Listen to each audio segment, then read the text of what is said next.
Una situación gravísima. Eso es lo que está significando la revelación desde el gobierno de Brasil, bajo Lula da Silva, de que el cartel de narcotráfico más grande de toda América, que es un cartel brasilero, se habría instalado ya en Chile y estaría expandiendo de manera importante sus operaciones a nivel nacional. Todo eso en medio del descubrimiento de numerosos cementerios clandestinos, donde hay numerosas personas sin identificar enterradas, que se sospecha que fueron por asesinatos, secuestros, que después terminaron en personas que fueron asesinadas, como también personas vinculadas al narcotráfico que estarían ahí, y que haría sospechar que el número de asesinatos y de muertos que se están dando en Chile son sustancialmente mayores a los que oficialmente se están informando, ya sea por falta de conocimiento, problema burocrático o complicidad. Todo eso en medio, además, de una nueva política del gobierno que en respuesta a todo esto decidieron aplicar que hay que hacer penas más bajas y maneras de responder menos duras para aquellos que sean extranjeros o minorías sexuales. Porque claramente cuando la delincuencia aumenta, cuando vemos que están creciendo el poder del narcotráfico, cuando aumenta la inmigración ilegal y la violencia aumenta, la solución es ser menos duro. Todo eso lo vemos a continuación.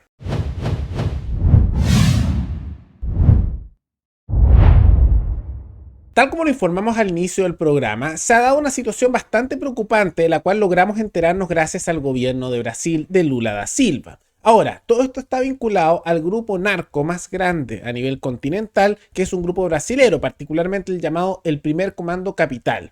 Ahora, esta es una banda criminal, un grupo narco, básicamente son narcos, de Brasil, que tiene un nivel de operaciones inmenso a lo largo del continente y son bastante grandes y nacieron en las favelas brasileras. Ahora, dentro de eso ya se sabe que al interior de Chile han ingresado carteles de droga mexicanos, venezolanos, colombianos, a veces se pelean entre ellos por zonas de disputa y ha habido un aumento sustancial de la corrupción, los asesinatos, los secuestros y una serie de otros delitos que antes no estaban mucho en Chile a lo largo del tiempo. Eso lo sabemos, ¿no? Pero lo que es preocupante, y que esto se da, insisto, gracias a lo que informa el Estado brasilero, como también posteriormente investigaciones de la prensa, se ve que ahora este nuevo grupo estaría también presente en Chile, lo que aumenta aún más la peligrosidad de nuestro país, que parece haberse convertido casi en la meca del narcotráfico. La organización criminal más importante y peligrosa de Brasil y de toda Latinoamérica. Se dedican a robar bancos, asaltan camiones de valores, trafican armas y drogas, asesinan y también ejecutan. Se trata del PCC, el primer comando de la capital de Sao Paulo al mundo. Y según un informe proveniente desde Brasil, la organización criminal ya operaría en territorio nacional. ¿En qué etapa, según ustedes, está el PCC en Chile? Es preocupante. Una situación bastante preocupante, que se da además en el contexto del descubrimiento de numerosos cementerios clandestinos, particularmente en lugares donde hay tomas ilegales. ¿Qué significa esto? Que son cementerios que nadie sabía que estaban ahí, que usualmente están con cuerpos de personas asesinadas. Terrible, ¿no? Ahora, esto se da una serie de parámetros que son interesantes de observar. Por un lado, esto se generó por normas bastante blandas a nivel de sancionar distintos tipos de delitos. Simultáneamente, esto se facilitó por una inmigración ilegal descontrolada que fue por parte impulsada por el mundo político, que lo vio como algo positivo y que esto no era un problema, etc.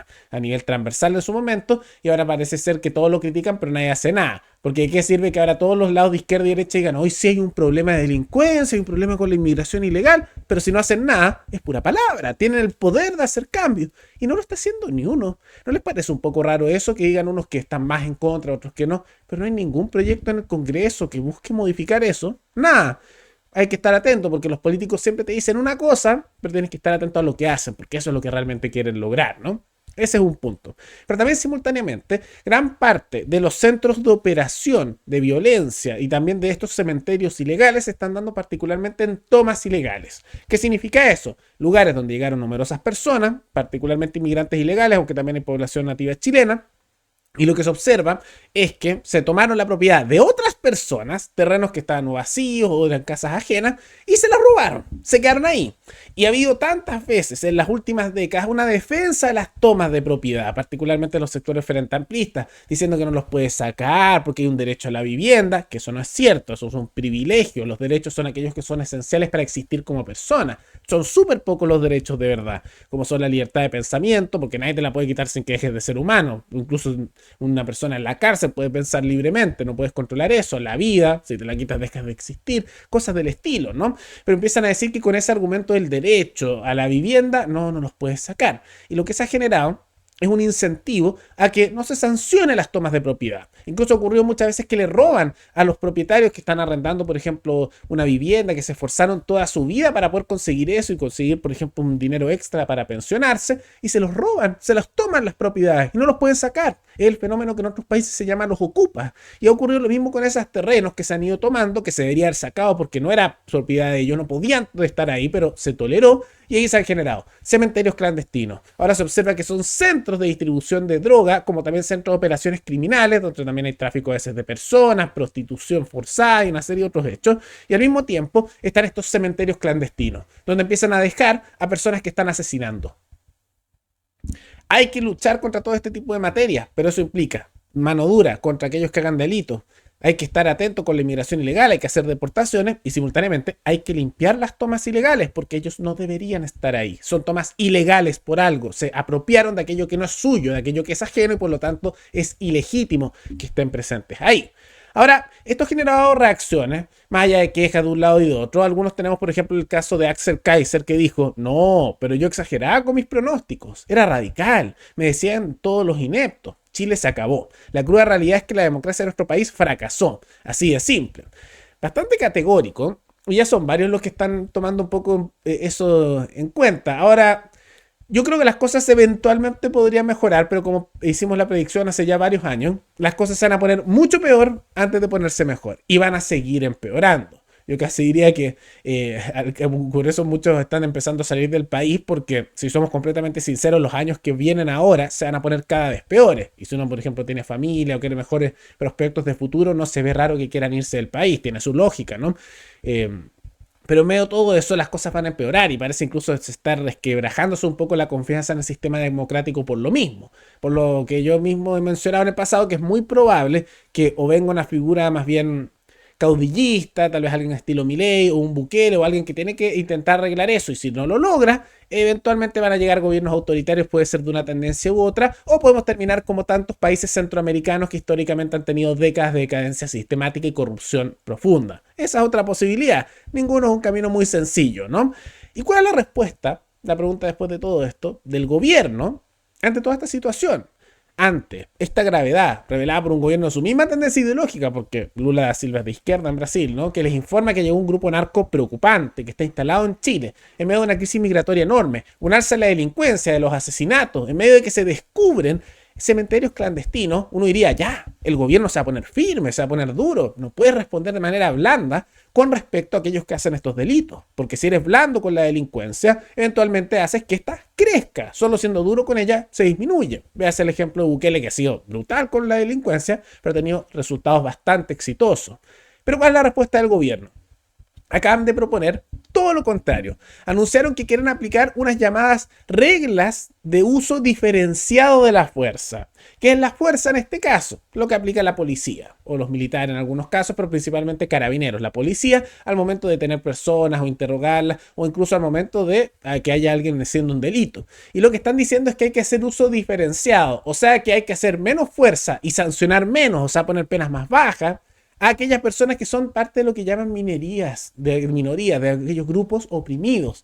¿Y quiénes están dentro de estos grupos? Minorías sexuales, inmigrantes, personas que hablan otro idioma. Y solo por tener esa categoría, en vez de aplicar lo lógico que fuera igualdad ante la ley, que a todos se le aplica lo mismo, que es lo justo, están diciendo hay que ser más blando con ellos, porque claramente a la delincuencia se le responde con más blandeza. A lo que hace referencia este contenido no es que haya RUF distintas, la ley es la misma para todos. Lo que dice es que el reglamento debe tener en consideración la situación de grupos vulnerables para pensar un uso diferenciado de la fuerza respecto de ellos. Uso diferenciado de la fuerza, ¿a qué se refiere? El uso de la fuerza tiene 5 etapas. El primero es la presencia, el segundo es uso disuasivo de la comunicación. El uso disuasivo de la comunicación no puede ser igual para niños que para adultos. No puede ser igual para personas que hablan nuestra lengua que las que no. Y hay formas de tratar a ciertos grupos que solo profundizan la dinámica de la violencia. Por ejemplo, clásico, a un hombre trans decirle señorita. A eso hace referencia el contenido que fue publicado hoy día. A que los reglamentos tomen en cuenta estas cosas de acuerdo a lo que los estándares internacionales proponen en todas estas materias, ni más ni menos. Una ridícula toda con lo que está diciendo ahí.